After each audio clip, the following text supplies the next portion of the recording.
Today on One Take, we got a real special guest. You know what I'm saying? I've been seeing you going viral. You know what I'm saying? We've been locked in for a little second. Good people, so you know I had to bring you through. For the people that might not know you, let them know who we got. What's up, y'all? My name is Story. I go by They Love Her Story. You can follow me on IG, They Love Her Story 2, and that's Story with an I at the end. Yeah, I do, Kim K content up the alley. So, make sure you click the link in the bio because it's really juicy. The right way. So, we just gonna kick it right off. Like, shit, where you from?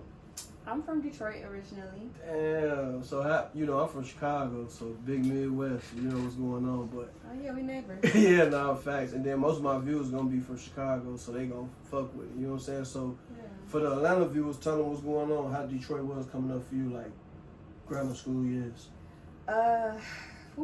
That's definitely a story. Yeah. Well, I grew up in a small town called Inkster. It's maybe like 25 minutes from Detroit. I think Inkster is actually probably worse than Detroit if you ask me. It's a real small city, and it's so small we don't even have our own police officers. So something happened. And it's a sheriff. Is it the sheriff? The next city had to come over. Damn. Yeah.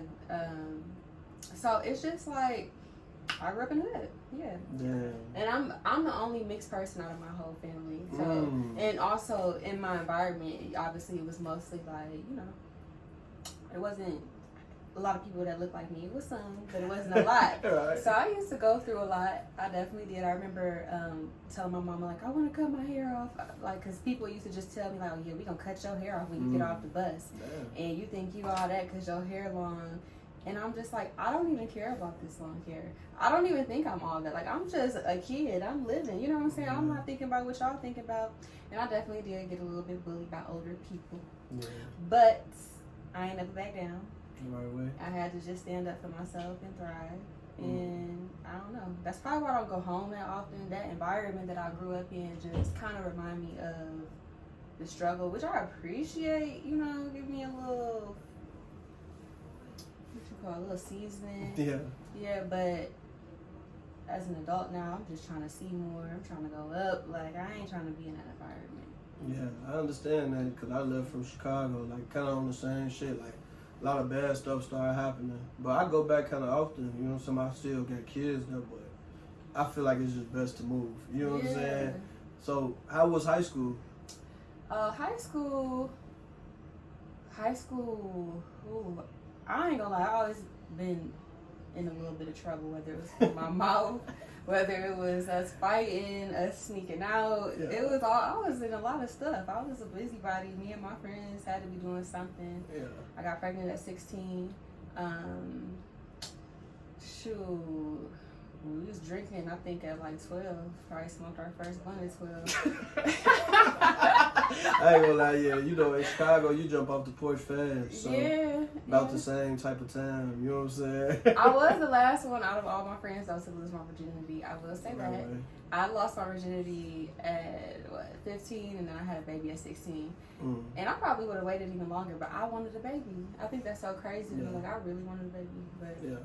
When you grow up in that type of environment, you just want to feel loved. You had to go do it, but it was wild. Yeah, we might have did a little stealing. I learned all my lessons very early on in life. I did everything wrong first, where I was like, okay, this was the shit my mama was trying to tell me about. All right, okay. Now that I did it, I don't think I really want to do it again. I think my last straw was I kept on getting locked up.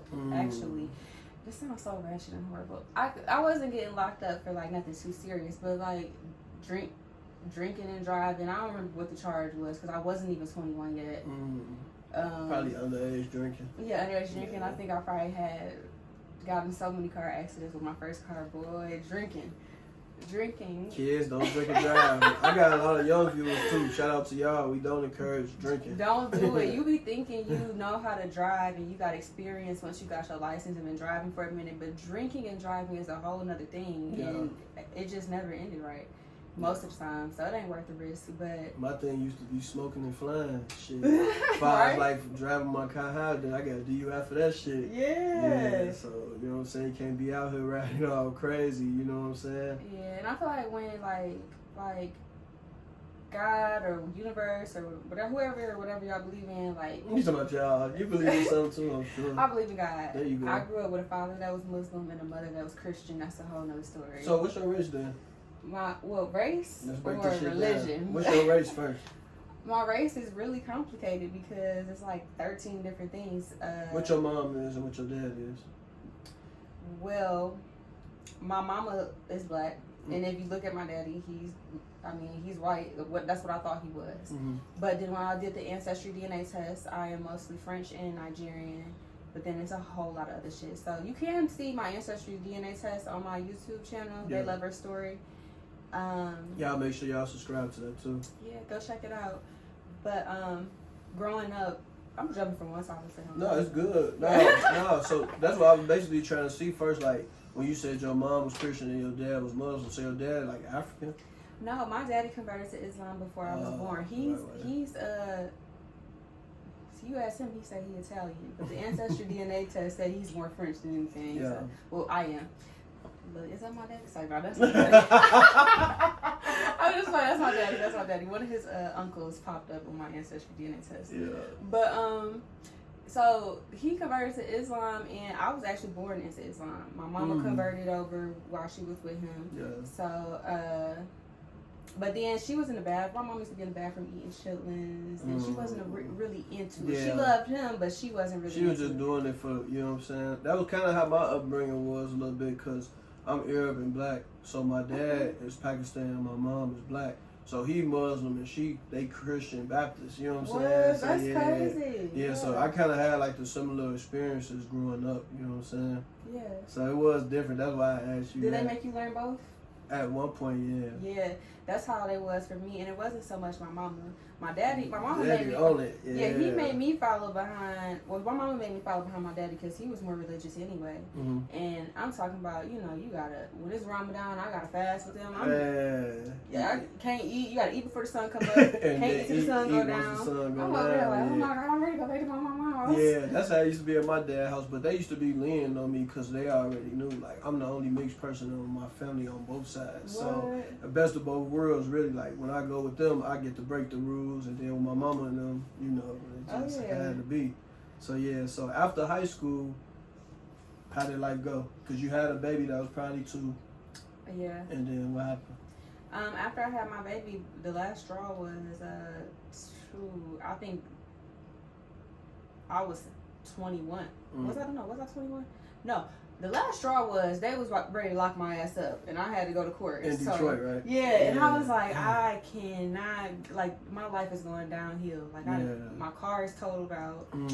I'm drinking every other day. I ain't nothing going on. I gotta change my life. So when I went to court, I just pretty much told them I wanted to move to Atlanta, and my mama was already in Atlanta. Yeah, big shout out to your mom for that. Yep. So and she had a hair salon, the Weave Shop. Oh damn! So your mama She rich. had one in Chicago too. Actually, it's a franchise. Yeah. She ain't get on till I was like 15, or like a year before I had my baby. So that was a blessing. Once I stopped living with her, she was able to go and really hustle and do what she needed to do. She changed her life. But I'm like, look, I'm about to go there. I'm about to go work in a salon. I'm about to change my life. Like, I don't want to be in trouble no more. Please give me one more chance. And they let me go. They told me I was supposed to do probation and shit out here. And I ain't never... I feel like I got saved. Like, me coming here saved me. So when I came here, I started working out and eating healthy and just taking care of myself. And it felt really good. That's what I be pushing on the platform, like a negative to positive. So that's definitely good that you was able to do that. You know what I'm saying? Yeah. So everything happened for a reason. You had your baby, your mom was able to move around. That bad, you got in some trouble, but then you came out here, started changing everything around. So I always appreciate that. You know what I'm saying? Like, it'd be too easy to get caught on the wrong path. You feel me? Shit be fucked up out here. You know what I'm saying? Yeah. So basically, once you got here, you started doing all that. How did that feel, the transition from Detroit to out here? Oh, man, I felt like the ultimate high. Like, whenever you move locations, it just does something new. It does something to your brain. Obviously, because it's a new environment. It's new possibilities. So, you just feel like you could be a new person and do new things. It was so good to the point where now I'm like, I think I'm ready to move again. Like, I've done a lot here. Yeah, no. Because how long you been here? Like 10 years. Hell yeah, no. I said I wasn't staying past 5. I've been here 3, going on 3, yeah. Where you gonna go next? West. You know what I'm saying? Yeah, that's the only place I ain't really never lived. I stayed north, then I stayed in Minnesota. I stayed in Minnesota when the George Floyd shit happened. What? What made you go there? I have a son out there, my smaller son. So, and then right there from Chicago to Minnesota, it's like 5.5 hours. Oh, that ain't bad. So anytime when I kept getting in trouble in Chicago, I went to prison twice, all type of shit. So I kept getting in trouble out there, and then that last time, I was like, man, I'm tired of this shit. I'm like, man, if I go to jail again, come home, my kids, they gotta be having sex by the time they get just being realistic, you know what I'm saying? Like, my kids big, shit. So, man, I decided to just pack up and bounce. And then shit went well out there. Then I was like, fuck it, I'm gonna go back to Chicago. Went back to Chicago, then I made that decision, like, man, I'm gonna go to Atlanta. And then shit, now we here. You know How what did I'm your baby mamas react to you like leaving? Man, no, yeah, that's crazy. Honestly, it wasn't too crazy because I only got 3 baby mamas right now. You know what I'm saying? I only got 3 baby mamas. Right now. You know what I'm saying? But yeah, like 2 of them, they really didn't say nothing because we weren't really dealing. Then the last one, we was dealing. So honestly, I'm gonna tell the story now. I never really told it publicly, but when I left Minnesota, she still thought I lived there. But yeah, because we weren't rocking. Yeah. You know what I'm saying? So shit, until she started seeing me on the gram, it's fucking blizzards there. I'm down here. Shit. You know, in the fucking drop top or down here, like with no coat on in pictures. Yeah. So then start putting 2 together. You know what I'm saying? But that's why sometimes you do be having to move away from shit. You know what I'm saying? Yeah. So yeah, that's good, man. So when you came out here, like, what did you really get into, like? Well, at first, I really, I really want to skip past this part of my story, but I'll tell you. Yeah, we ain't gotta really go into it then. You know what I'm saying? We gonna skip it. I got married and it was a really bad situation. Oh, so it was like I went up, came up, and then something tried to pull me down. So you but I got out of that. Damn. I got out of that, and then things started to rise again. So, for me, I started to. It's always been ups and downs. So I would dance, and I got tired of dancing. I think the most beautiful moment in my life was when I decided to leave the club the first time, and I discovered like manifestation and scripting and meditating. But the word manifestation was what introduced me to any of that. I heard the word, but I wasn't familiar with what it meant. They don't teach you this in school. And nah, they don't.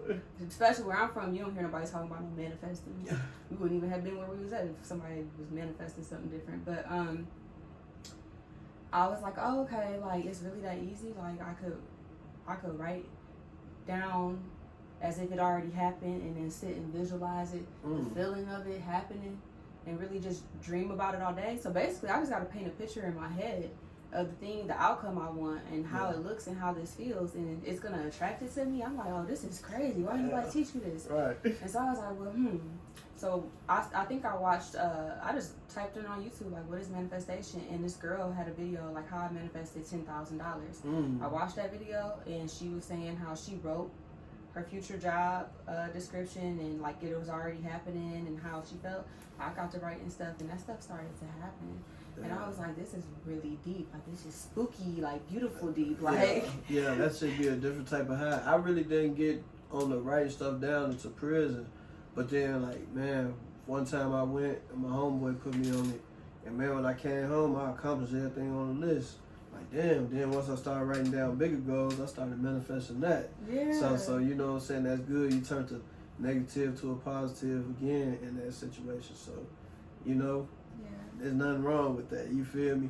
So then, once you start doing all that and shit, I see you be going hella viral. So how did that start? How did you start? Onlyfans? No. I was talking about like your Instagram social media content. Well, honestly, it was because of OnlyFans that even made me want to build my social media. So I was already being told and informed, like, you would be so good to do OnlyFans, and I sat on that idea for probably about a year. My homegirl Sexyy Shout out Sexyy. Sexyy Red. Yeah, she was the one who was like, you would be really good at this. Because I was so open. I used to be in the locker room like, oh yeah, like me and my man, like we had a threesome with so-and-so, like just open. I've always been an open book, so I really don't hide too much about myself. I really have a hard time lying too, so but that she just kept on being in my ear. Then she let the thought marinate, and once I decided I was ready to leave the club, I actually left the club. And when I left the club, I lost everything. I'm talking about I left without a real definite plan, but I just knew I had to go out of that environment because of what it was having me do as far as drinking and all that type I see you fuck with the liquor. Man, liquor always been a strong, it always just have a hold on me. I'm more of a smoker. And I could drink occasionally, socially, but just a limit. Yeah, because then you get crossfaded. No, yeah, I just get too out of the loop, and then I have bad experiences with alcohol more than one time. Like what? Man, I got 2 DUIs. Okay, you know what I'm saying? So it's like, shit, at that point, shit, you know something ain't right with it. You know what I'm saying? Like... So it don't work for me too much. You know what I'm saying? Yeah. I'd rather smoke. You smoke? I just started experimenting with smoking maybe like a few months ago. Yeah. I honestly feel like I can only do it once I'm done handling my business, or and then what? Because it slow you down. Like a motherfucker, man. That's why before I I love to smoke, but it'd be hard for me to really function. Like, I don't know. I'd be liking to do this shit sober, but I did smoke a little bit. So, you know what I'm saying? That's probably why I'd be like that. You know what I'm saying? So, how did you link up with all these big people that do Instagram collabs and stuff like that? Like, I see you work with Robbie, and I see you working with some other people. Like, what's that experience to you like? That's awesome. I think it turned me over to like different type of content, for doing scripts, you know, acting, being around different people that's really dedicated to clean work other than just like nudity and you know what I'm saying. Yeah. So I was like, oh yeah, I like this. I can, my kids could come it gave me a vision for wanting more for myself. So that's why now I'm wanting to develop and invest time into my YouTube and producing different type of content, But I ran into them because I went viral when I first started Onlyfans. Yeah. I made $60K in 1 month. And I was going hard. I was posting twice a day on every platform. Yeah. So I was making a lot of content each day. It wasn't like I had stocked up content. It was making it, posting it, making it, editing, posting it. And that was my life for 30 days. But that 30 days of work produced $60,000. Yeah. So that's a blessing. Absolutely. You know what I'm saying? That's definitely a big ass payout. You feel me? Yeah. So definitely big shout out to that. You know what I'm saying? Like, it don't matter what you do, shit. Sometimes you gotta do what you don't want to do to get to where you need to be. So that's all that be mattering to me. And shit, as long as she don't be broke, like I don't be giving a fuck what no female really doing. You catch my drift. You feel me? Like, I don't know, some people it just be how they opinionated, like, oh this and that and that. Like, I don't got a problem with no female dude, honestly. Like, I'm really sure because I don't want to say too much on camera, but like, if a girl is a stripper, if she do OnlyFans, whatever, I don't give a fuck. Like, long as she set the boundaries in that shit to where I wouldn't feel a certain way. And usually I won't because I got my own emotion too. Yeah. So she gonna be more worried about what I'm doing anyways. That's how it always gotta be with me. Like, I can't never just be saying. What's your sign? Me, I'm a Capricorn. A Capricorn. Are you? What's yours? I'm a Libra. Oh yeah, so you good people. You know what I'm saying? Like, Libras be like good friends of mine. You know what I'm saying? I only dated a Libra once though. She was cool. She just had like, I wouldn't say weird. She was just strange with certain stuff. We are very different. I ain't gonna lie though, and she know who she is when she see this. Big shout out to you, but man, it took me like, that was probably the longest I ever waited to get some coochie from a girl. Like, in this day and age, like, but that was like 15, 16, 2000. I was still in Chicago, but it probably took a good 7 months. What? But she spent the night with me twice. And then, like, it'll go to the point to, like, she'll spend the night twice. I stopped talking to her. Like, I keep talking to her, but not keep kicking it with her. Yeah. But then one night, she was just like, I think she knew, like, okay, I like this nigga fucking. I'm finna just go ahead. You know what I'm saying? Right. Like, I don't know. She knew I wasn't thirsty for it. That was the thing. I think with her, she wanted me to really be like, you know, wanted me to really be on her. You feel me? And then that just, I don't know. It's just really in my speed. We're not that accessible. Like, there you go.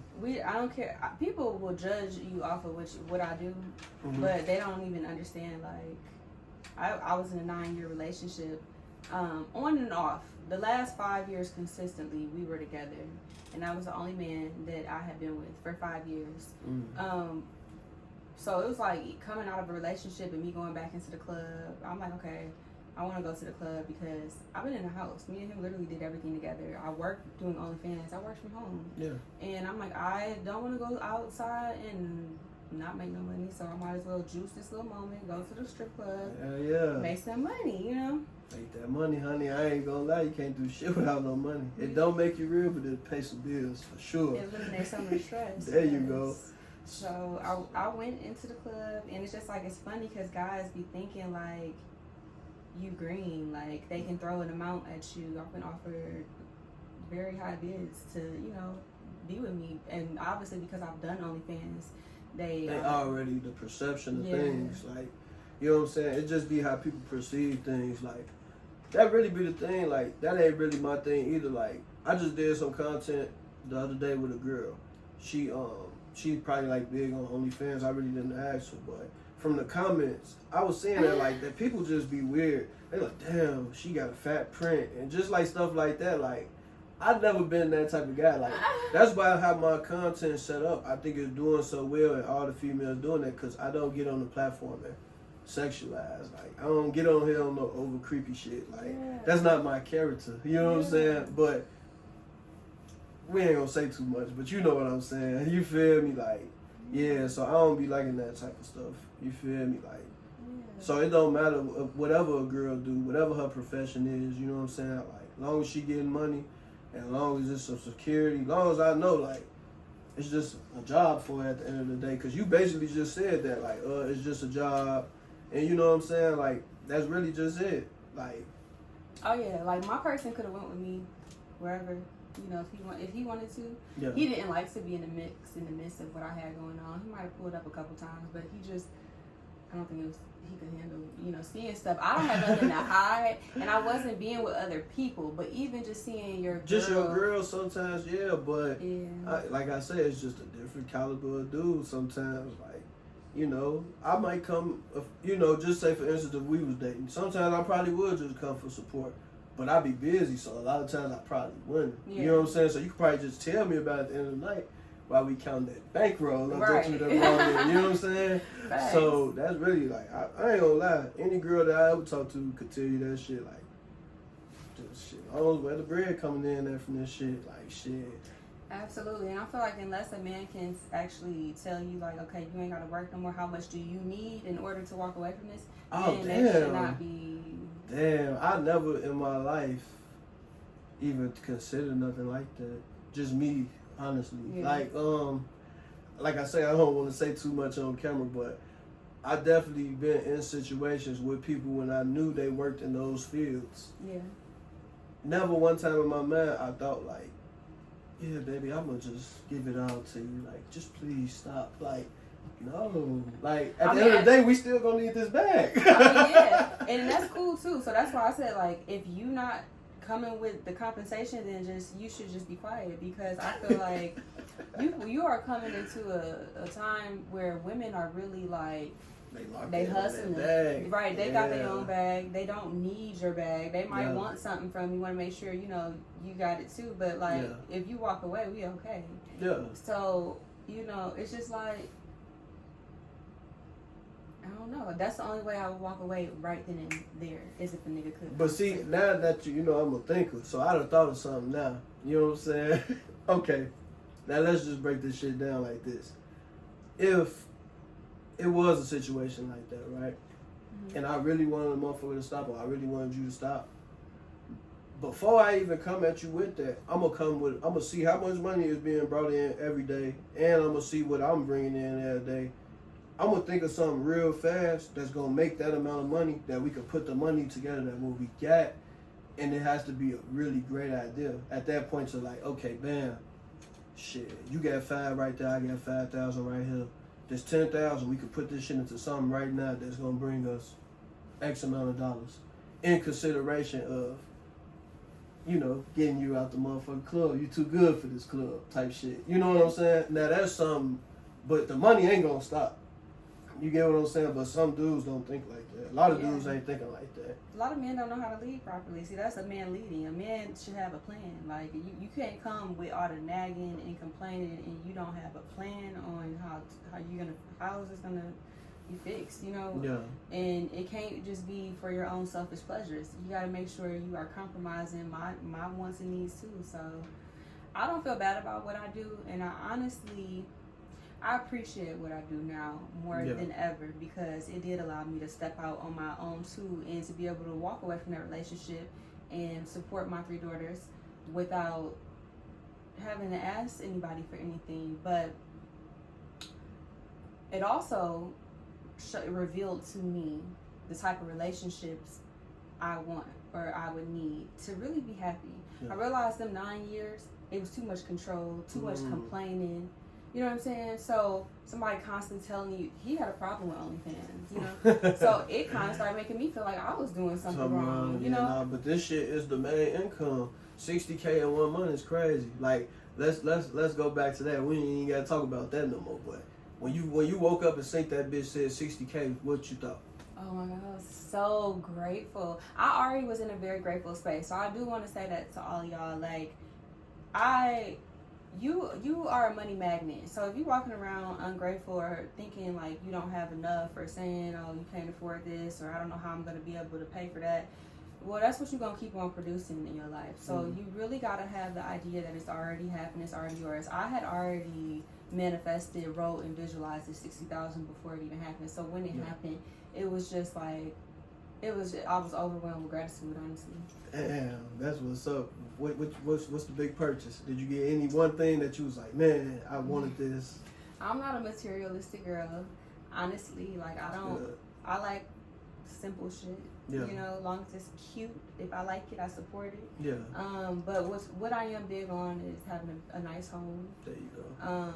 And yeah, I see you on Instagram. I see you got the motherfucking the nice ass bedroom, you know what I'm saying? My rich friends and shit. Like, I'm like, damn, motherfucker got the bed with the, you know what I'm saying? So yeah, no, that's what's up. You work hard, you know what I'm saying? You definitely motherfucking came from, you know, a negative situation to a positive, you feel me? So that's really what I love to push. And then this the part of the show where I do it like the women empowerment, you feel me? Like, so it might be some females out there that's going through what you went through, or something that you said might have touched them. I want you to give them a positive message.